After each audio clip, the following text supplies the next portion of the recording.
Ladies and gentlemen, thank you. Good afternoon. My name is Rita Batista.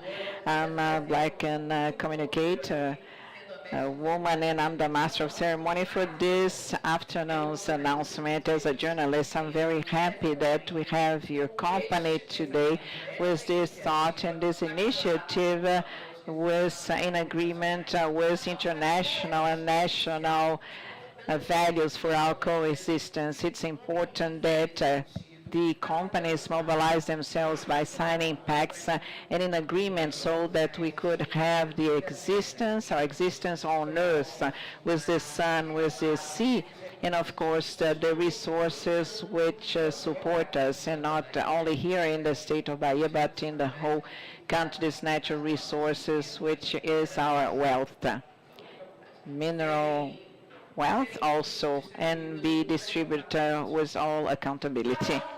Bamin is investing in Brazil, has been investing in the past for 17 years. The company is responsible for one of the biggest infrastructure projects in progress in the country. Here in Bahia, 20 billion reais are being invested in three important integrated projects in the Pedra de Ferro mine in Caetité, which produces premium iron ore, and in the construction operation of Porto Sul in Ilhéus, and Section 1 of the West-East Integration Railway. With the railway and the port, Bamin will deliver a new logistic corridor for integration and exports for mining and agribusiness in Bahia and Brazil in 2026. Today, Bamin is pleased to share with you the launching of its ESG platform and announce that the company is joining the UN Global Pact initiative. And to explain this important moment for the company, let's go to the stage on your watch. Rosane Santos, who's the Director of Environment, Community Relationship, Corporate Communication in SG at Bamin. Rosane is graduated in accounting from Wedges, expert in finance from UFF, and has an executive MBA from the University of Oxford, England. She led education, environment, social innovation projects, and other programs, and has solid knowledge in standards and requirements for business and sustainability reports, other than sustainability. So the floor is yours, Rosane. So it's a challenge to talk and speak so well after her. So I am very happy to, as a company, to get to this moment. It was something that was thought of and wished by the company has been like this for a long time. Not only the construction which we have been working on, but also this event which was configured by our collaborators. Some of them are here present, most of them following through our internet link. Partners, representatives from the public sector, suppliers, the press, because talking about sustainability is to talk about our position and the commitment, as Rita has just mentioned. And the idea is that we communicated this position and this commitment publicly and unrestricted. So as you look at me, not see only Rosane, but the leadership of our company, which has been making this huge effort and a huge commitment to put on air and implement an environmental management, social management, and governance, which would project us to what we want to develop as a society. And it's funny because when I got here, I remember that I was for the first time in this space some 4 months ago, and I came here to represent Bamin at the first forum of ESG in Salvador.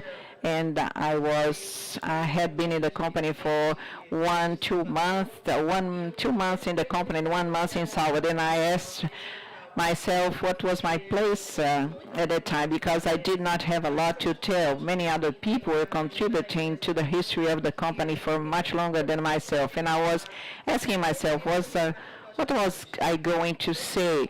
And I remember that I established with the public 3 objectives, and the first objective was to present and present Bamin because not everybody knew the company, and we needed to reform and explain what was Bamin mining in Bahia. And the second objective, what had to do with positioning Bamin in the Bahian territory.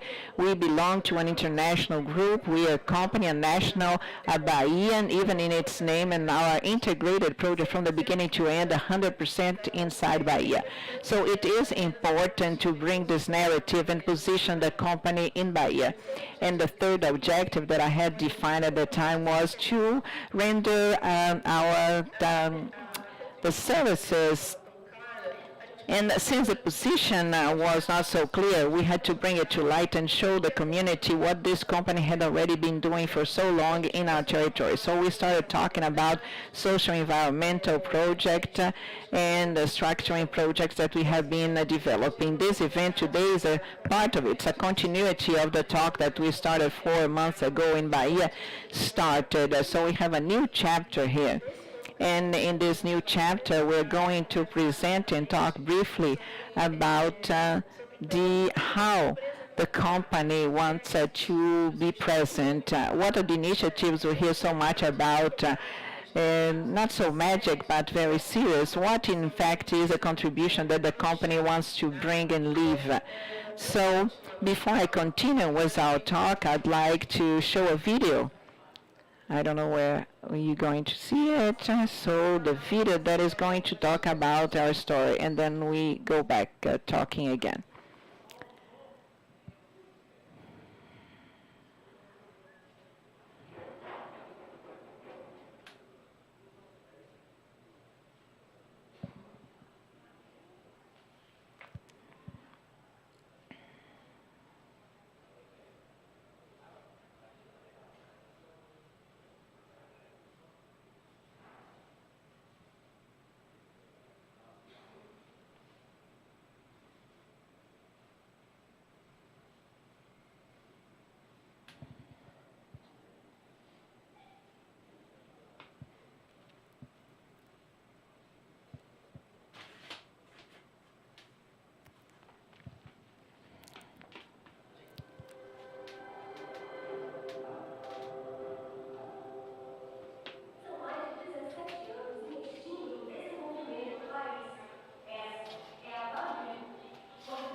We always try to do our best.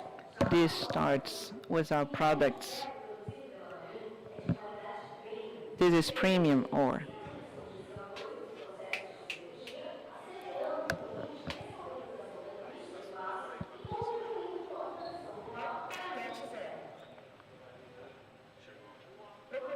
We try to evolve constantly with our projects, and we adopt the most modern practices of engineering, which allow us for more efficiency in the process, especially security of safety of our collaborators and the communities. We follow strictly the services to conditions of our operation licenses and implementation. We have today more than 60 programs and sub-programs, social environmental, which guarantee the mitigation and compensation of the impact generated by our activities. But we do not stop there. Always, as possible, we go beyond. This has brought me the opportunity to learn a job.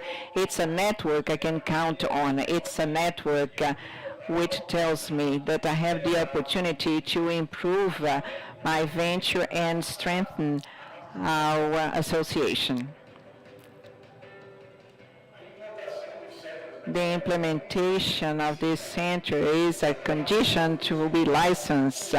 So with this, we have implemented here this wild animal center with surgical center well equipped with laser therapy, x-rays, digital x-ray, and all of this so we can follow our main mission, which is to save lives. Bamin is growing steadily since 2021 was the beginning of Pedra de Ferro mining in Caetité and the acceleration of initial work of the Porto Sul in Ilhéus. In September this year was the signature of the concession of FIO, with the potential of our integrated project has been unlocked. With the creation of a logistic corridor which will serve the whole demand of our ore and other mining companies and agribusiness companies, bringing more development to Bahia. And to take this new path in our history with respect and accountability, we are adopting standards, international standards of environmental management, social and governance standards. Bamin counts on you in this new journey to construct a more sustainable world.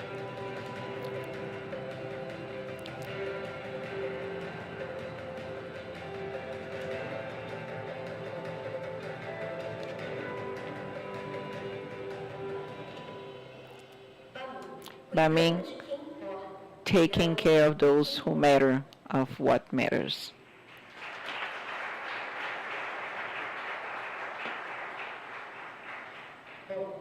Well, those who follow the universe of sustainability has heard a sentence which says that we should not leave anyone behind. Talking about ESG is, and to implement an ESG management program is to hear everyone who's involved in the business of the company, internal and external.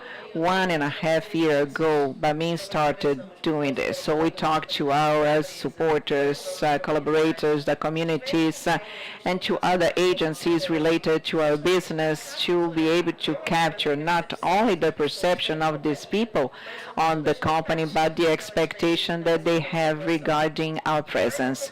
And the most important is how this presence is connected to this agenda, which has become always more critical and more important, which is sustainable development agenda.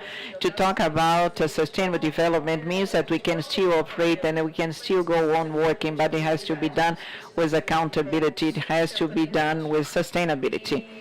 And when we closed this analysis and this round of talks we got to a gigantic list. And with this list, the first question that came to us is, how do we prioritize? There are so many themes. How can we establish relevance? And how can we prioritize all of this? So we took an important decision, a very bold one. Let's not give anyone a priority. Let's work with all of them. And these themes or these subjects form what we call the agenda of sustainability. And all along this time, we are going to be working with these themes and these subjects and provide the results and establish the narrative of all of these in time. So if we look at these graphics which are being projected here, we'll talk about this narrative which has been happening since 2021. We make the diagnosis, we talk to people, we involved many groups in this analysis, and we got to this present time, which is the time when we are able to talk and publish to all the Bahamian community the platform of ESG of our company. So to be able to do this, we had one previous chapter and the next one which we'll be talking about next. The previous one has to do with being close to those who do the same thing as we do, or be close to those who have the same commitment. So when Bamin, associated to CEBET, the Entrepreneur Brazilian Council for the Sustainable Development, it means to say that we are together with other business people and thinking on how to generate this agenda in the country. So we expand our region. I do not look at myself only or to Bahia only. I'm not only focusing on Bamin, so I join forces with those that have the same commitment as I have. So we get to this current time which is to be able to bring to the table and bring to the Bahian community all of this narrative.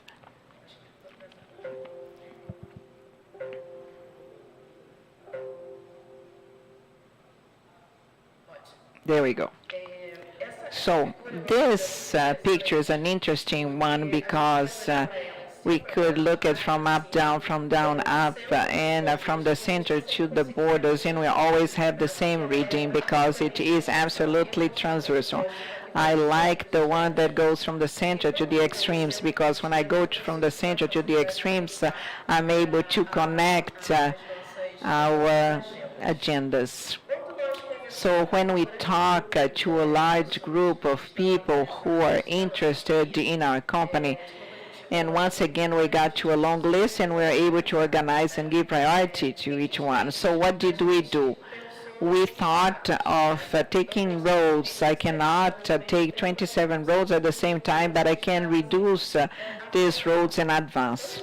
So when we define this, we called strategic axes. These are north. These are destinies to help us get to the destiny. So these paths have helped us establish commitments for each one of these axes. So Bamin assumes publicly the commitment of the conservation of natural resources in the territory where we are present, very careful to climatic change, which is an agenda that is eager for attention. The other commitment we have taken on in the environmental axis is to be always more present and in managing our hydric resources. We know and we have some scarcity of water. What is Bamin going to do? How does its operation going to help reduce this footprint in our current times? When we talk about social axis,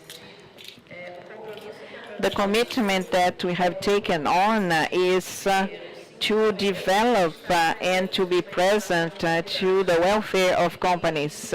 And the second commitment is to act to contribute for the socio-economic development of these communities.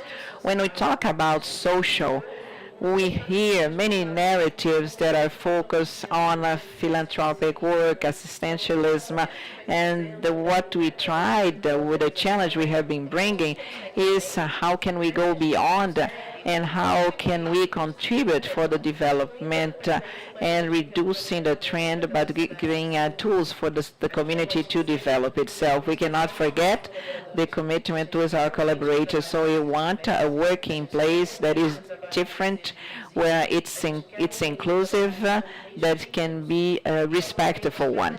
And obviously nothing can be done just anyway. We are talking about the governance and how we generate our business, and this will make a huge difference in everything we do.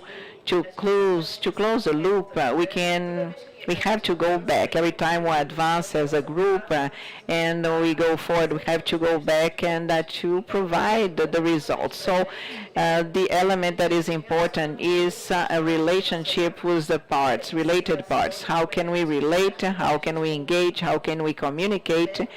And how do we keep people informed about our business? So if we think of this agenda, it has two elements which are fundamental for us. First element is innovation, and the second one is ethics and transparency. Innovation is to think of new ways of doing what had a standard of being done. So let's provoke and now let's try to work differently with different tools, with different people. And of course, ethics and transparency and to give visibility, respectful visibility to all of this. Our values are our north. They are the basis for our presence without losing our vision and our perspective, which has to do with improving our presence to be sustainable and to be recognized at the international arena in terms of natural resources management. I think I've talked too much. You have noticed that I love to talk, and I love to talk about this, so I will be always giving priority and bringing this agenda before you. All of this Bamin construction has been focusing on special chapters. If you look at the banners there, they talk about some things that we have already been doing and delivering, but how can we go forward? How can we go beyond? And I connect. I like to say that ESG is a journey. It's not these are not short trips, but it's a long trip you take for a long time. So all of this construction has to do with improving what we have already developed, have been developing for some time by bringing elements which will position ourselves in Bahia and in Brazil. Still this year, we'll kick off our climate change with the first greenhouse gas inventory. The environmental management will become stronger through a more suitable monitoring of our hydric footprint and through the preservation of biodiversity of our territory. When we talk about hydric footprint, we talk about natural resource and innovation. There is a classic and very new example. We approved the implementation recently of a project, a dry piling up and filtering process to use less water within our operations and increase the level of reuse of this water. So environmental management, social management, because I make available more water to the communities around and I bring innovation and technology together. So we'll continue thinking of different ways and creative way of constructing a safe and cozy working place that could reflect at home what we experience in the community. So all along with time, we'll be present regarding our energetic matrix by bringing renewable energy to our operations. The social impact we want to promote will have the premise that is the socio-economic development. And I'd like to bring, it's a spoiler. No, it's not a spoiler because I think it has been promoted internally. When we talk about ESG, as you can see, we have many themes, we have many different working fronts which we open internally. But every company should identify itself in this large agenda. How can you be different?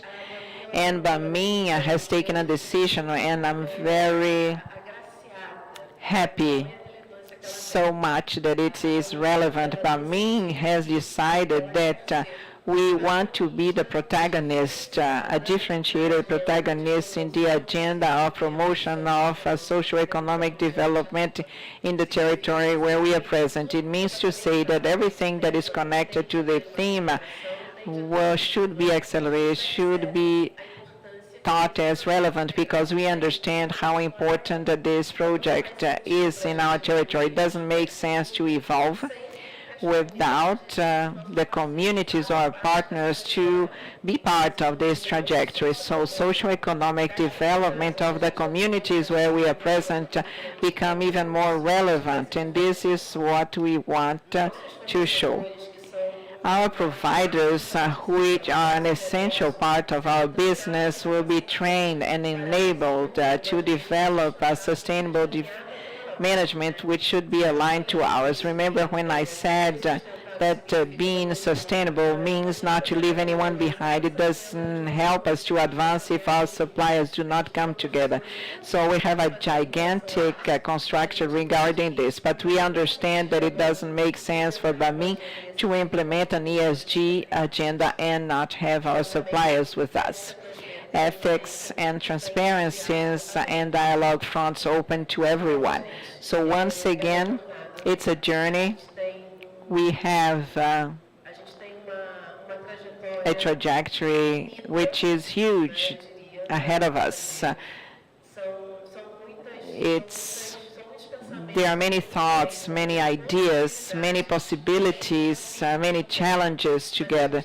But we do believe that in this network that is being formed, when you work this way, when you mobilize organizations, when you bring the theme as part of our strategy, when you see leadership that is commitment with the actions and our presence in the territory and how this territory sees us, we are very happy to be part of this history, and we join forces and we recover every day, and we advance towards this main objective, that is to take care of our house, as Rita said, this beautiful sun, this beautiful sea, and how can we be eternal with these resources which are available to us. This is what I wanted to say for the time being, and to continue, I'd like to invite Leonardo Boff. He has some time to talk to us now.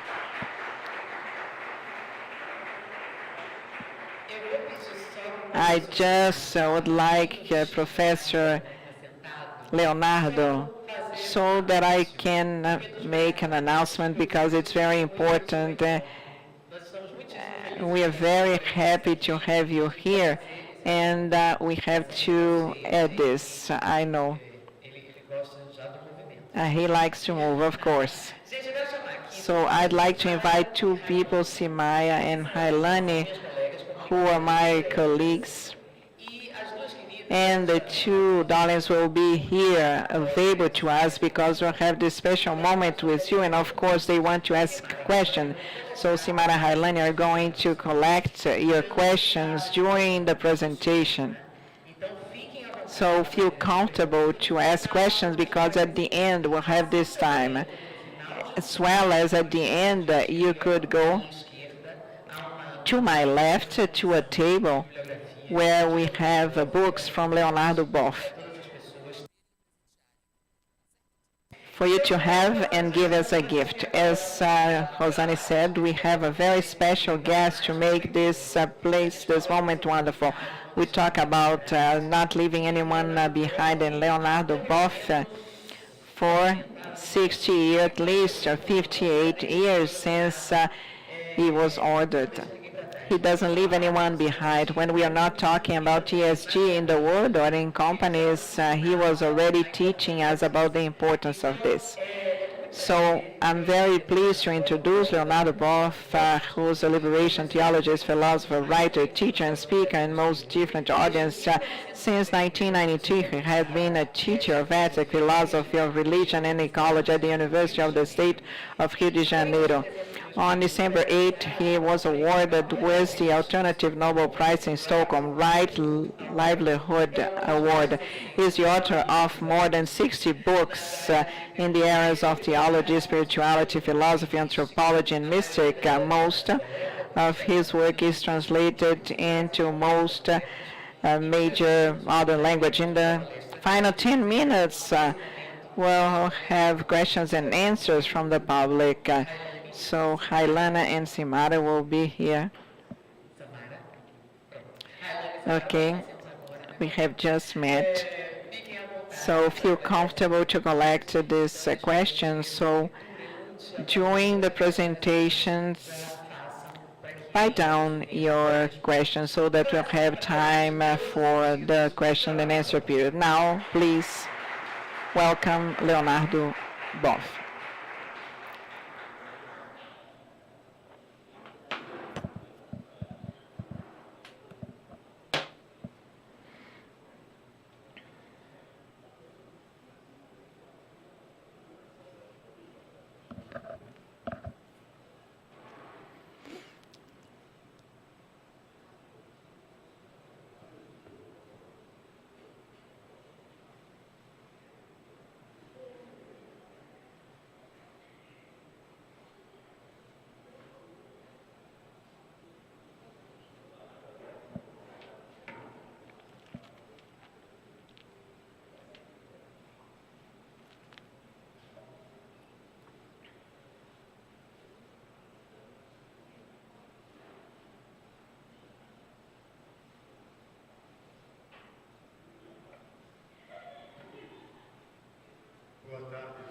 Good afternoon, everyone.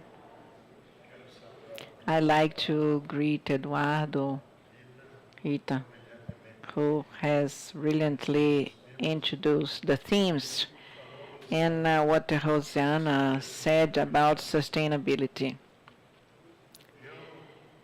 I am going to try to continue with the words he's just presented, but as I have written in this book, Sustainability, What It Is and What Is Not, this is a critical book to help us go deeper into this theme on which depends the future of life of our planet. I think the two fundamental axes guarantee the future of our civilization of life, which is to care for everything. And the sustainability is to have a minimal understanding of this. I understand sustainability as being those processes, those actions destined to guarantee the continuity of life, its reproduction to the future and present generations. But not only to human beings, though, but to the whole community of life, in such a way that if there is no sustainability, we run the risk of destroying the bases which support life itself. Looking at the world situation, we understand that as things are, we can't continue. It has to change. I want to read the first sentence of the Letter of the Earth, which is one of the most important documents that that came up at ECHO 92, because at ECHO 92 we have established the Agenda 21, but we still needed some support to eliminate all of those things. So a small group when Mikhail Gorbachev, which died 2 weeks ago, unfortunately, and we were 25 people, and I was part of this group trying to check and to raise all of the principles and values which guarantee the continuity of life.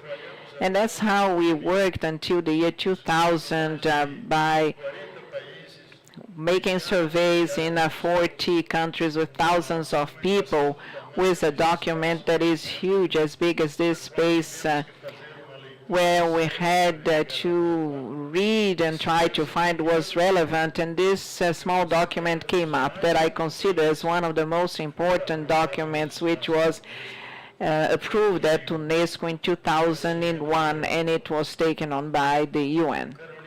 I want to read the first sentence of this document. We are at a time in our history, a time of the history of the earth, where we have to make a decision. The decision is this one: either we take care of the earth and take care of each other, or we should watch our destruction and the destruction of diversity of life. Look, it's an apocalyptic sentence. Out of the 25 participants, they said we cannot open a document for humanity, for mankind, with a sentence such as this one. So Gorbachev suggested that we sent to 3 large institutions, scientific institutions, the MIT, the Max Planck Institute, and the Royal Society of Science of London.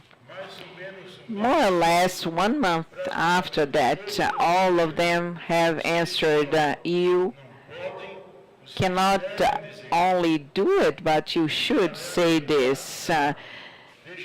It's so important, the generation of all of those items which support natural life and the human life. So we have today, and I would like to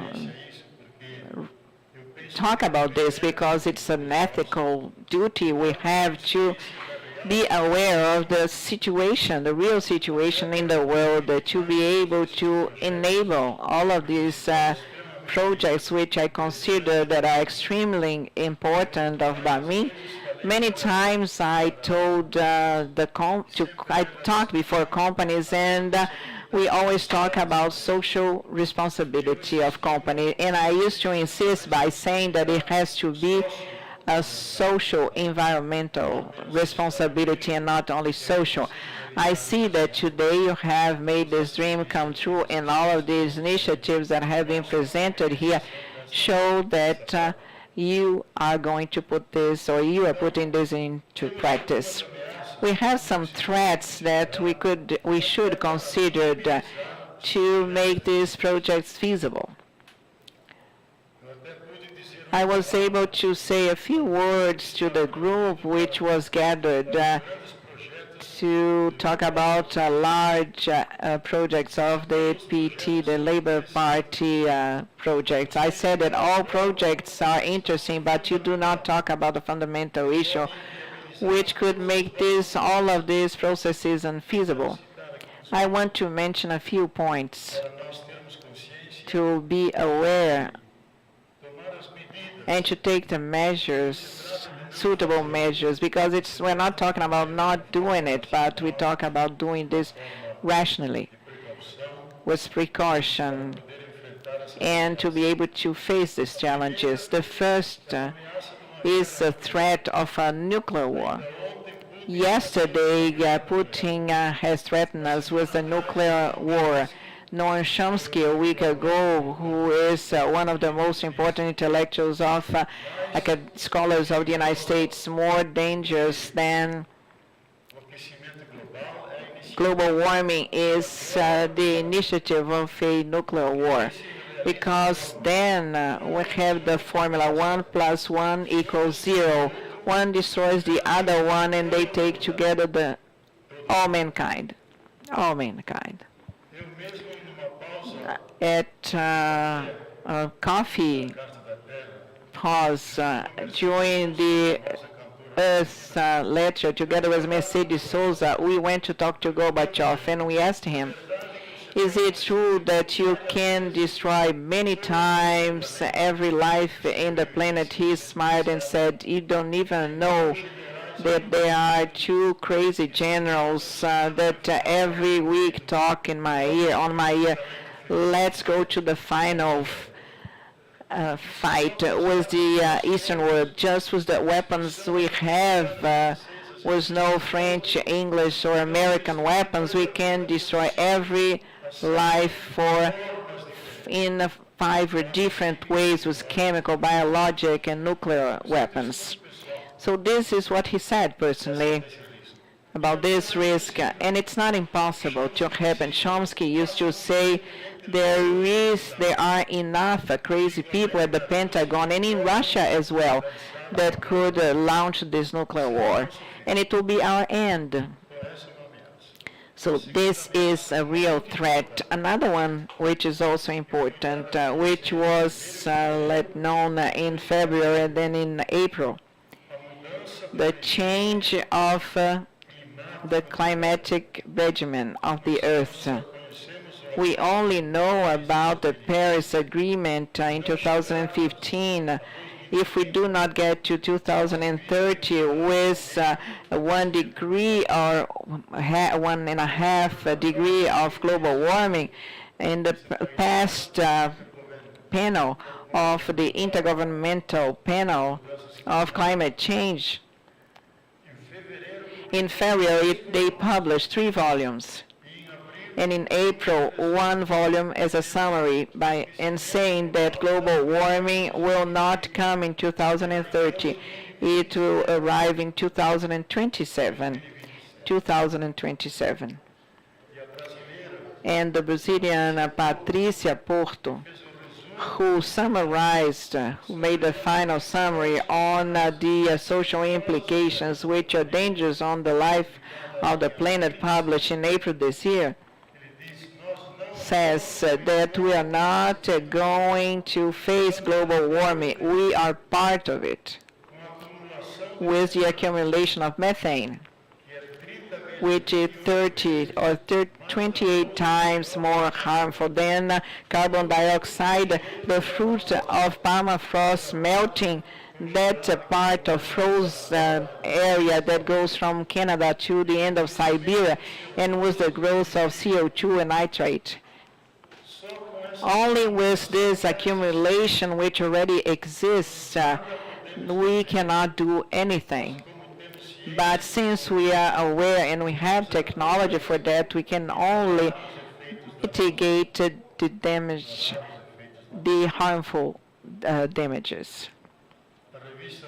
The Nature magazine journal has published an article from the North American Society from 2 months ago,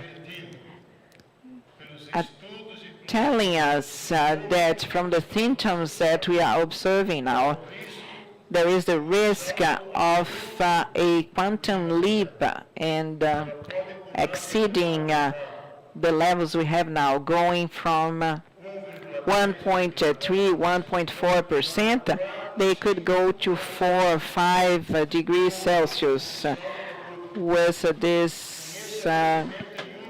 jump. No life will subsist, and most of mankind or humanity or life on the planet will disappear. Since we have technology and science, we have some islands of salvations, but which will have such a miserable life that they will envy those who died before. So I don't say this to scare you.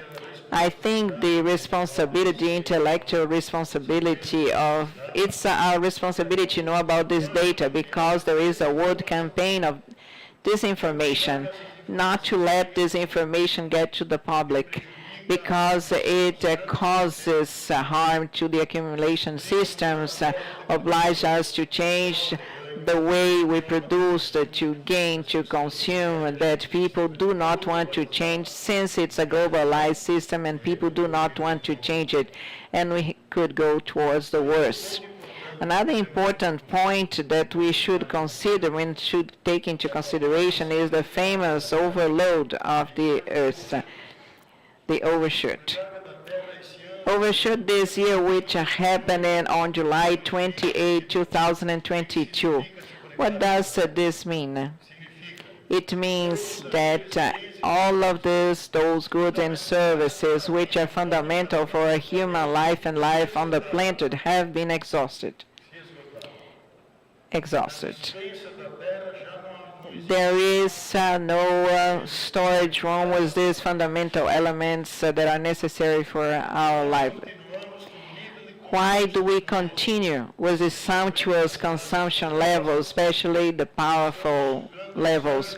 We are sucking the blood of the earth, and it brings viruses, and it brings extreme events, and it brings this young typhoon, more than 200 kilometers an hour, sending virus to the level that scientists say that the risk of virus fear, an accumulation of viruses which will invade as a counterattack of the earth to successive aggression coming from the human beings. So how are we going to get to December? Because since we have spent everything from January to June, how are we going to get to December? So this is the issue that scientists bring for reflection. Either it changes or it's not going to have a future. It's not going to have enough conditions because it's a small planet, limited as the Earth. It cannot withstand this unlimited project of modernity of an infinite growth. The Earth cannot withstand this, so it's false, it's fake. So we do have to change the way we produce, limit of veracity over nature. And that's why we understand that Pope Francis, who's very much concerned with ecological issues, written an encyclical not to Christians but to mankind, how to take care of a common house. In 2015, in 2021, he has written another one which is even more serious when he says we are all on the same boat. Either we save everyone or no one will be saved. And this is repeated 5 times on Twitter because he's very present on Twitter. He writes every day. So he wrote this 5 times. And I could even have a dialogue with him because we met since he was a priest in Argentina. And to end, 2 months ago, at this global warming meeting in Paris, not in Paris, in Berlin, Antonio Gutierrez said, the Secretary General of UN, he told everyone, we only have one alternative, either we all act or we all commit suicide. A common action or global suicide. In Glasgow, he said something similar. Either we make fundamental decisions to mitigate global warming, if not, we are digging our own grave. I could imagine that you should be shocked, but it is to be shocked. But we have to talk about this, not to be surprised. Someone could think, so what's the use to have this project? There's no way out. No, it's not true. There is a way out, but we have to take our projects ahead in a different way, especially with more collective responsibility, more carefully. And only collective responsibility and care is important. There is a tradition that comes from Romans, and I wrote 2 books about this. Care is the essence of human life, because if we do not care, it disappears. It's a cosmologic data. If the 4 fundamental forces, the electromagnetic, weak and strong, do not act together with a subtle balance, the universe would not exist, and we would not be here talking about all of these things. So caring is fundamental in life, for life of the universe. We should be present in all of our initiatives. So the situation is critical, but it doesn't have to be a tragedy. It could be a huge crisis from a habitat on Earth to a different one we should develop.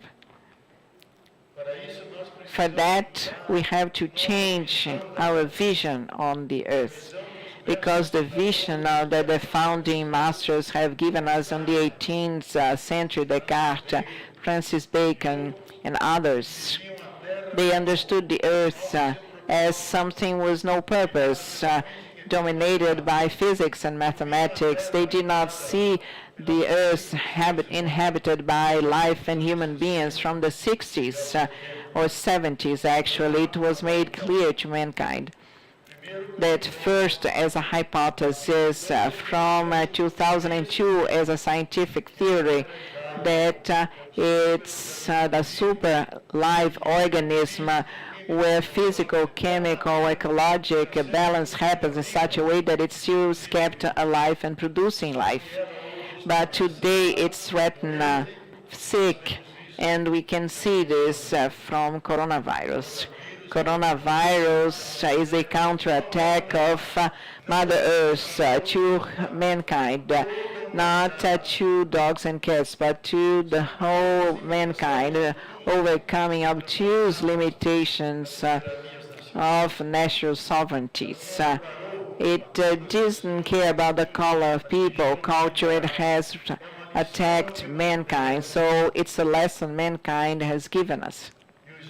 The Mother Earth has given us, and it invites us to reflect where have we made mistakes, what future will we have. We cannot go back to before the situation which brought this virus to us. The first one to tell the CEOs and the head of states, David Cameron, who anticipated Ebola, who anticipated the coronavirus, told everyone saying there is a virus which is extremely dangerous. Get ready the sanitary infrastructure for it because it will be a catastrophe for mankind. And no one cared because they were saying, we don't know when and how it comes. It came and we had SUS. Most countries do not have this universal health system, and it's devastated. It's devastated as it still does. We have to have a different vision of life, as the ancient knew and we forgot. Is Magna Mater, is the great mother, Pachamama from indigenous people. It's Gaia of the modern people. It's this super live organism, and we are the fruits of the earth. Homo vendeumos, good earth. Adam in Hebrew is the one that we can work on. We are earth. As a Nobel Prize in Biology, Christian de Dive wrote maybe the best article, Cosmic Power, an imperative, cosmic imperative. He says that the human being is a moment of evolution of Earth itself. And when it reached a high level of complexity, it started feeling, thinking, loving, and caring. Then we divided the human being, man and woman, a nurse that thinks as Atahualpa and Argentina Park. We are a nurse that walks, that sings, and thinks. We are earth, and we should be responsible for this earth. As the biggest biologist alive who created the word biodiversity, Edward Wilson, in many books translated into Portuguese, maybe the most important was The Future of Life. He says the human being has transformed the Eden garden into a slaughterhouse. We have transformed ourselves into Satan when our vocation was to be the good angel who should fulfill the mandate which is in Genesis to keep and care for the Eden garden. We didn't do this. If we continue with our veracity, we'll go towards a destiny which is non-desirable. Non-desirable. So I think that this information takes us to think of our projects, our attitudes, enrich our understanding of reality, and especially the threats that weigh on our lives. I think it's not the end of the world, it's the end of this type of world we have created in the past centuries. We cannot advance because the earth cannot handle it anymore. The earth can't handle it. So in a dialogue with scientists, I talked to from Sorbonne the logics, the exploring, furious way of production. It doesn't stop. It will get to the point to get the earth impossible to inhabit. This will be the collective suicide, but we do not want this. I think the human beings are destined to change from this type of destiny. It's within this context that we should talk about sustainability. The system as a whole, a globalized one as it is, can't be sustainable because the planet, humanity, where 8 people detain more wealth than 4.6 billion people, cannot be sustainable. It's not sustainable a country such as ours when 10 families control 46% of all of our wealth and our finance. It can't be sustainable. So we should look for alternatives for sustainability without which we cannot live. So this great economist who guided the Club of Rome used to say we have three types of capital, which is the renewable sources. Herman Dale said we had 3 operational points for development. This was his article. The renewable sources of raw material, water, the forests, fishes, and so on, to keep the capability of reproduction. If we do not maintain this biocapability, we lose sustainability. The second source, energy, non-renewable energies as oil, gas, or is only sustainable the more we can save such wealth, then we'll have more capability to become sustainable and use the gains from this sustainability to create alternative energies which will substitute these such energies. If we do not do this, we'll exhaust our possibilities, the possibilities of our civilization. The toxics and contaminant elements.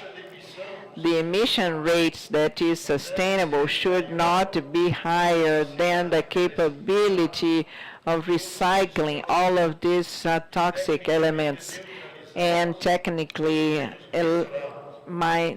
mitigating them or will destroy sustainability again.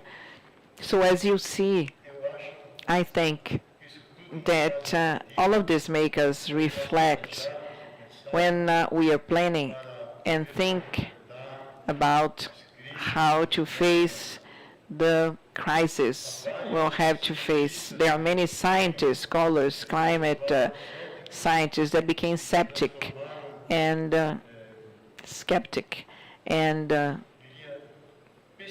became pessimists by saying due to the acceleration of this process according to the world level, well, it will be very hard to face the growth of this type of warming up in this new climate regime, and the extreme events will be always more frequent and more harmful as well. We saw this in Petrópolis, where I come from, where more than 200,000 people died and some more 1,000 were homeless. We watch now this great typhoon Yang, which is destroying part of California and Cuba at 240 kilometers an hour. So these events will be ever more frequent and more dangerous. So everything depends on how we establish our relationship with nature. Until now, the dominant paradigm was to master nature. This is what Francis Bacon used to say: we should torture nature as someone tortures its victim until it delivers all secrets. And this is the method we use until today, but we should overcome this and establishing a new understanding of the earth, of ecosystems, and establish a connection, a bond an affectious brotherhood bond, because this model, this paradigm of domination that Francis Bacon talked about, mastering, dominating continents, people, the matter, and we were able to rule everything, matter, until the X particle, which is the last one, which would be generating of matter itself. We are devastating and destroying the environment. We occupy 83% of the planet, but we do not care about the planet. And now this is our challenge, not to arrive too late, to rescue everything that we have lost.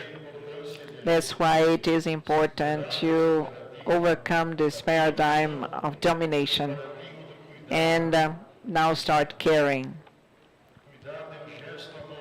To care is a loving gesture. It's not the closed fist, but it's the hand which looks for the other one to join forces and gain. So that's why the Pope in this encyclica, I'm sorry that I mentioned a Pope here, but Edgar Morin and Jeffrey Sachs, two huge thinkers, one who works with the economics and the other one an ecologist, one of the biggest, Edgar Morin, who's 103 years old now, said with these two encyclicas, the Pope is at the top of the ecologic discussion, and not only at the edge, but he talks about the threats, but gives us hope on how to live this type of world and make a transition to another type of world that could be inhabited, including nature. That, together with this paradigm of domination, we should go to the paradigm of caring. Caring about everything. Everything we love, we should care for. Everything that we care for, we love in return. And with this warm understanding, trying to preserve our reality. So we should, together with this understanding of the earth as a mother, we should connect ourselves with an affectious bond, rescue the rights of the heart, because this analytic reasoning is only 8 million years old. The sensitive feeling is 220 million years old when mammals arrived in the process of evolution.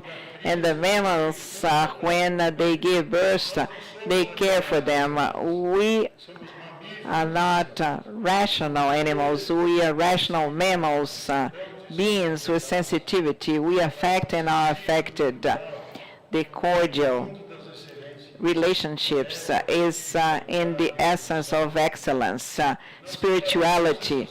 And we have separated these two intelligence, the instrumental analytical intelligence we need, indeed, to care for the complexity of our society, but we have to enrich it with cordial, sensitive intelligence to establish an affectious bond with nature, the animals, the plants, and treat them as brothers and sisters that we actually are, because biologically we have the same basis, the same 20 amino acids, the first phosphate basis from the most original cell which broke up 3 billion years ago to us. We have the same genetic code.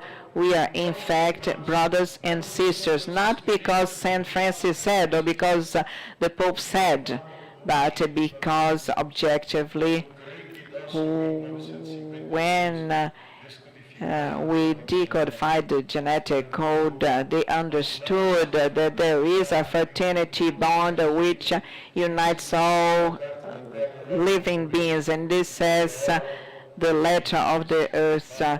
And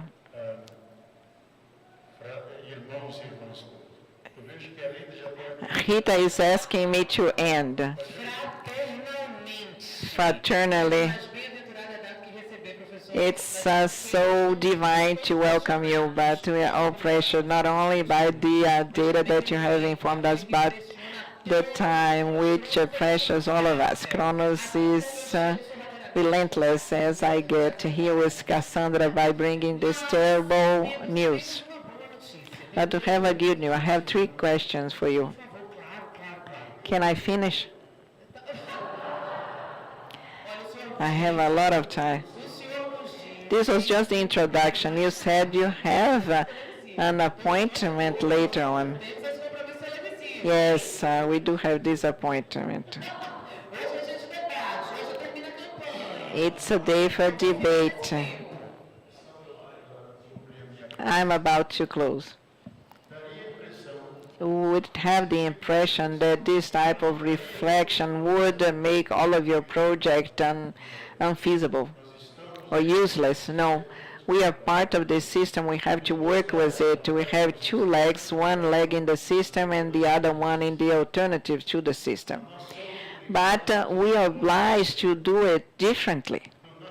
So in mining, I think that it's important when we go to a place to analyze the situation, the biome, you should get in contact with the community to create a sensitive understanding, and in your productive process that it be not only for stockholders, but it should be good for the whole region. And that's why we talk about social accountability and we talk about the whole region. So to become and feel as part of that nature in involving the community and creating a benefit that is not only for you, it is possible to be done.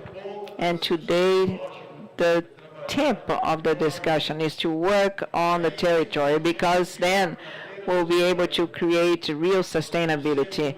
We know the territory and its mountains, its lakes, and its population, and then we can create companies that don't have to be gigantic companies with participative democracy and overcome poverty levels in that region. And today we have 110 regions which live with this new vision and work with ecology on the territory. Then we can create sustainability with the integration of everyone and everyone being benefit. Create in this situation with a social cosmic democracy. Social ecologic, not a representative democracy, a participative democracy, but a social ecologic democracy as you are producing here with social benefits. So before all of these threats, this does not stop us from doing our duty and keep on working. A theologist, I would like to say as my last words that the revelation words from the wisdom book, number 11, says, God has created all things from love. It has not created an commodity.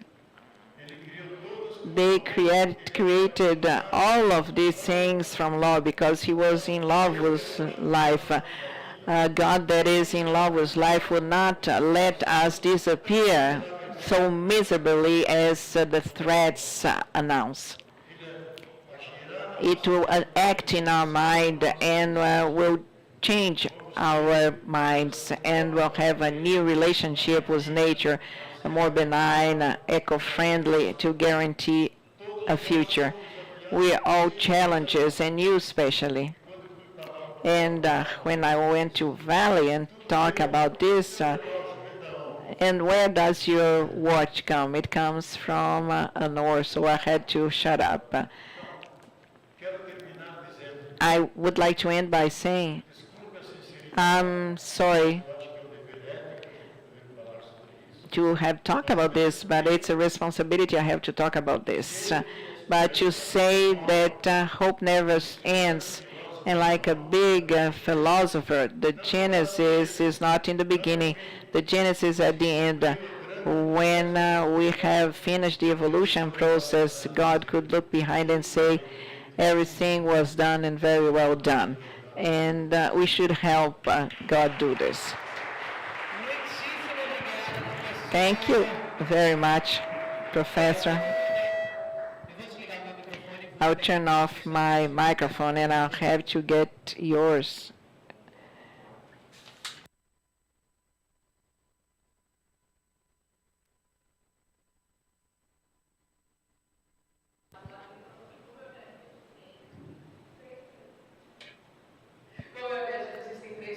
We have 3 questions for these final moments. I'd like to know from you. You're on the stage. Do you want to keep to stay here on the stage? I ask all of them because they're related. Professor Bob, in what measure Brazil could help the world to face crises that threaten the planet? Augusto Cruz. Rafael Botelho, who's really touched on our left here. He asked annually or today. Nowadays, we have an anthropocene where the human beings master the environment, Gaia. We can change climate changes with climate urgency, emergencies. Can you talk about full ecology? Could you talk about it? I'll start by the last one because it's one of important collaboration to care for the common house is to have a full ecology. We could say, do not a green ecology, do not do it. It has to be a full ecology, which includes political, environmental, culture, economic, daily life, and the spiritual one. He prepared this document, and you should study it because it was made for everyone to read, not only Christians. So this should be transversal to all knowledges. Each knowledge before these threats should provide its contribution, math, physics, chemistry, to be able to save this sacred inheritance we have received. So we have to ecologize all sciences. At what measure Brazil could help the world to facing this challenge? I have a thesis which I heard from the mouth of Stiglitz, Nobel Prize of Economy at the UN, where was he made a presentation. This is an attack from Al Qaeda. It was noise in the microphone. What are the next steps in mankind? And almost vetoing here Brazilians and Latin Americans who watching.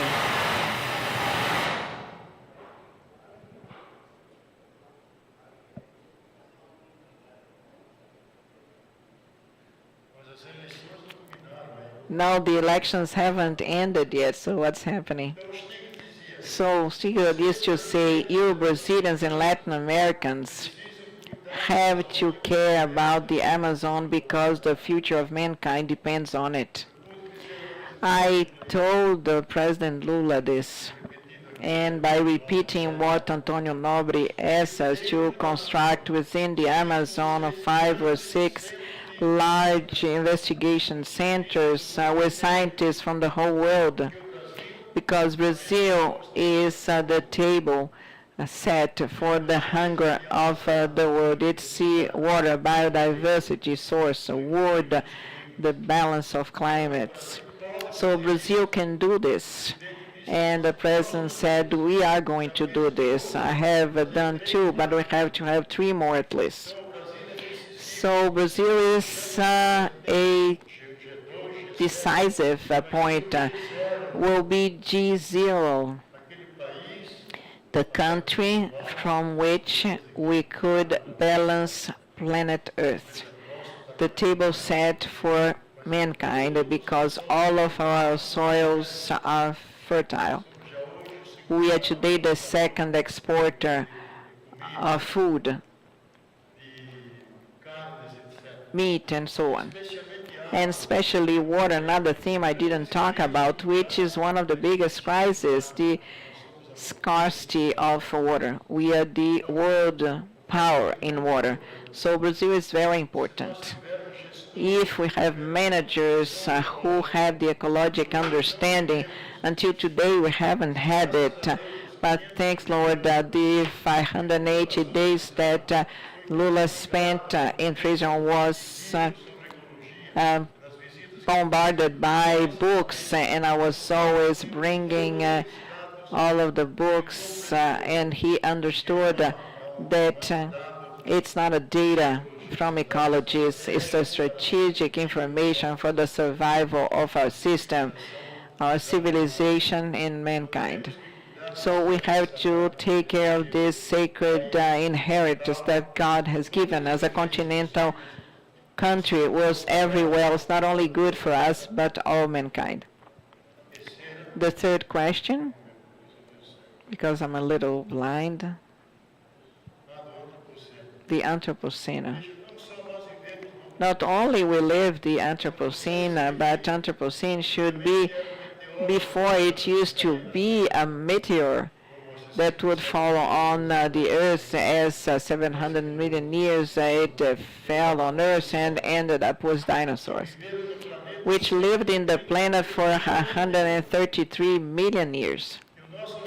And our ancestor was on the top of the highest trees, feeding with insects and flowers, survived. They were afraid the dinosaurs would eat them.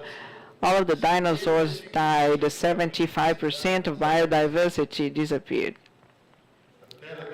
The Earth took 10 million years to reshape itself.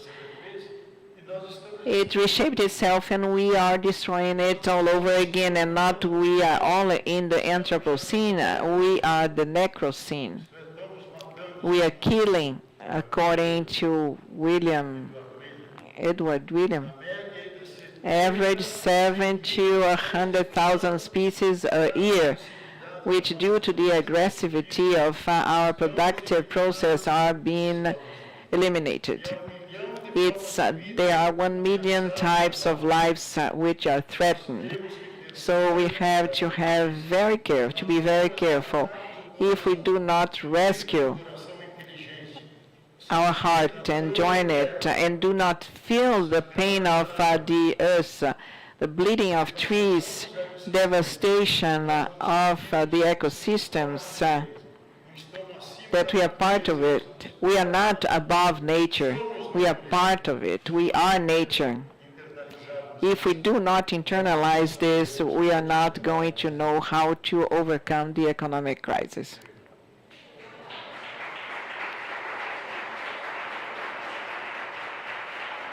That's enough.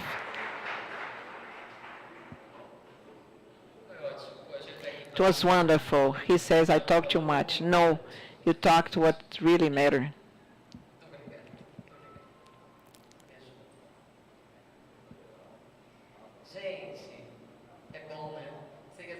It's good. And we are afraid, as he says, because data is shocking, but there is a possibility for a future.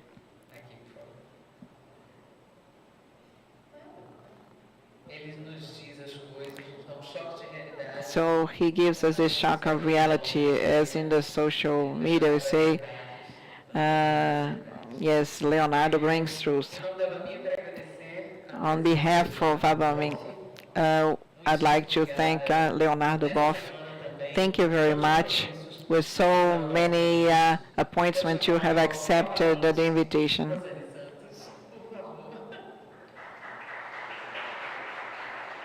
I'd like to invite Rosane Santos now. Professor Leonardo Boff's words bring important thoughts, and we cannot take it out of perspective. The main message that stays is the following. Within this context, he mentioned, and since we have talked about it in the beginning, we cannot leave anyone behind. but there is no need to walk alone either. And due to this evolution that might and needs to be collective, we talk about a large world network which already exists called a global pact. Global pact, as the name suggests, is a pact made by many organizations, business, civil society, government, which joined to reread the situation as individuals. And we could think of this pact. We could think about the concept, but also the practice. And when we talk about practice, we are very proud to say that Bamin's presence has been contributing to a collective development according to what was established by Global Pact. Global Pact has what we call the Sustainable Development Objective, and the whole community is working towards that. The historical presence of Bamin contributes to 12 of the 17 objectives of sustainable development. And we could have a broad reading. And here we're talking about caring for a more inclusive environment. We talk about training of labor force.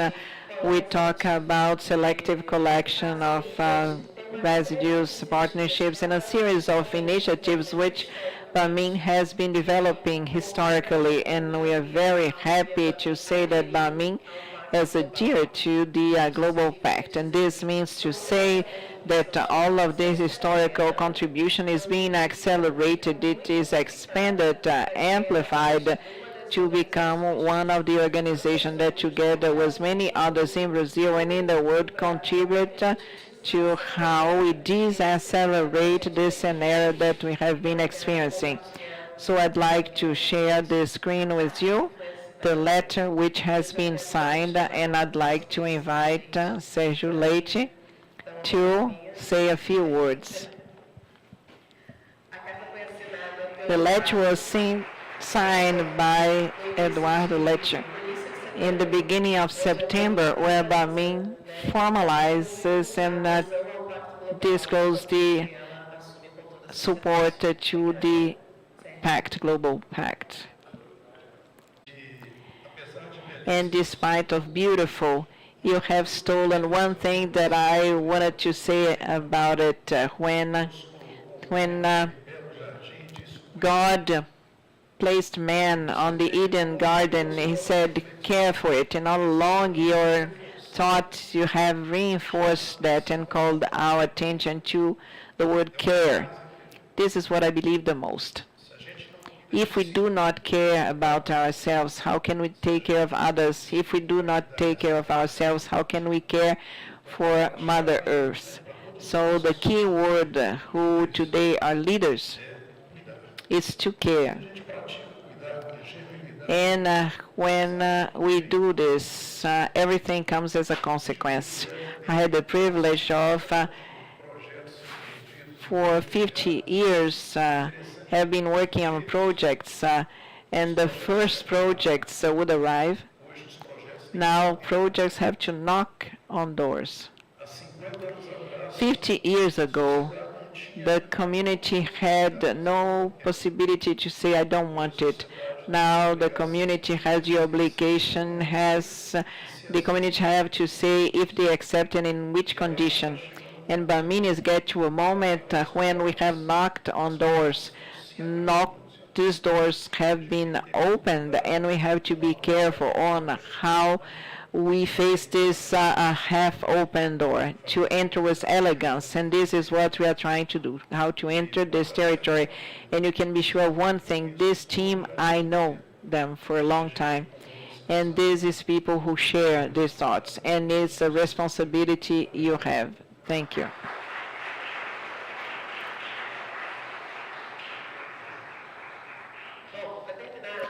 To close, Rita, I will act as a master of ceremony. I'd like to invite Eduardo Lecce with his final words because he has been the one stimulating this agenda. First of all, I'd like to thank all of you for your presence, and especially Professor Leonardo, and say that all the challenges you have presented us are welcome. Professor Leonardo came and he came to me, how can a mining company invite me? This is why we are here to make a difference. So our responsibility here and our commitment today is to understand our rush, our routines, our busy schedules, but by thinking that we are right in our commitment and we want to do it, in fact. And I'd like to thank once again for your presence and count on the support of this team that I'm sure will make the difference. Thank you all.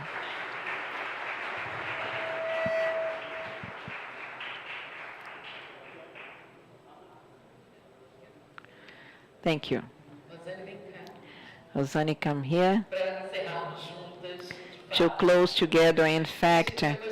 So I'd like to thank all of you for your presence and the invitation. So great that I'm here in my city, and for how relevant it is to take on this engagement on behalf of the coexistence of mankind and to explore our resources with responsibility, make the fortune will turn, but keeping our existence on earth. So I'd like to invite you all, because now we'll enjoy a wonderful cocktail with jazz and in front of the All Saints Bay.